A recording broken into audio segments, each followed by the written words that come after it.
Now we have a complete overview of the basic elements of an electron microscope: the source, the lenses, and the focus on the sample. I want to treat a few important additional considerations: Coulomb interactions, the focal depth that we have, and the concept of astigmatism. So now let's first recap the overview we now have. We've seen that we can get a schematic view of an electron microscope, as you see depicted here, the one I used previously, where actually, despite the fact that we have very different physics, we use the same concepts as we have in a light microscope, and we can think about the components in a similar way if we think about how they impact the manipulation of a beam of photons or of electrons. However, we have to realize that inside the beam, for electrons, we have particles which carry a mass and they carry a charge. We also have to bear in mind that in the electron microscope, the focus is aberration limited in practice, while in optical microscopy it's diffraction limited. This means that we can get in an electron microscope a high resolution with a low numerical aperture, which is opposite from what we have seen in light microscopy.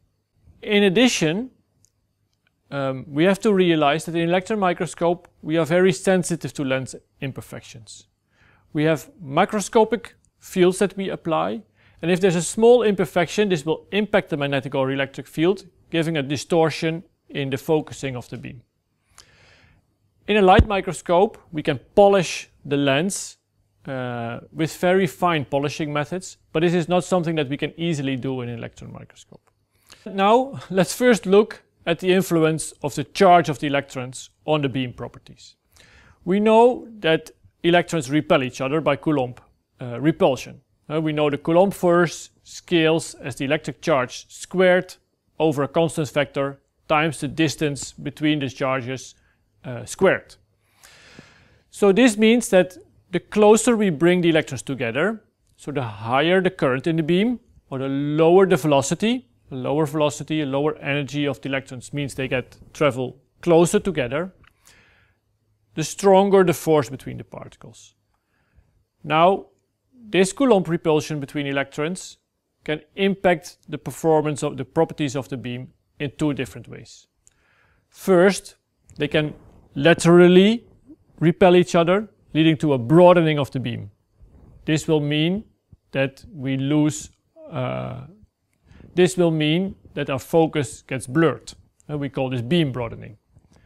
The second is that they can have an axial repulsion between the electrons.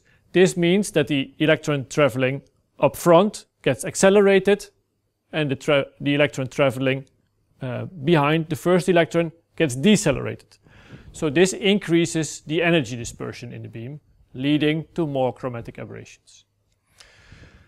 So this is another reason, besides the probe size contribution that we have seen in one of the preceding videos, why we cannot have an infinitely high current in the electron microscope.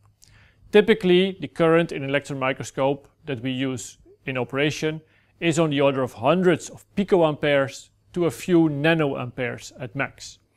This is important to bear in mind, the order of magnitude of the current that we have here. Now, let's look at another aspect, the opening angle of the beam. We have seen that in a light microscope, the opening angle is typically large, relating to a very small focal depth.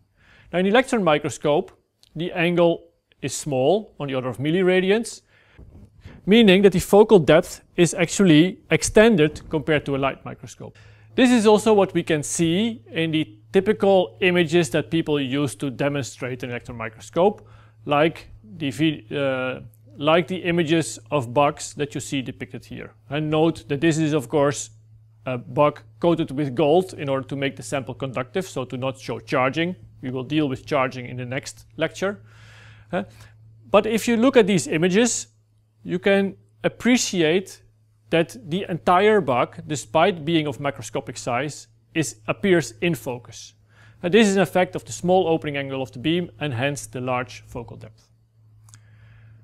Now finally, I mentioned that the electron microscope is sensitive to lens imperfections. And one of the prominent aberrations that lens imperfections can lead to is astigmatism. Now I want you to understand what astigmatism is and how it appears in an electron microscope.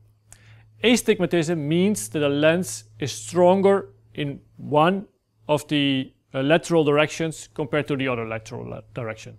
Now, if the electron is traveling in this direction, we look at a plane located perpendicular to the axis, so similar to the sample plane, and we can denote two directions, the x direction and the y direction. Now, if the lens is stronger in the x direction, for instance because of imperfections of the lens, or because the beam is not traveling fully at the center of the lens, this means that in the x direction the focus will be located first on the optical axis compared to the focus in the y direction.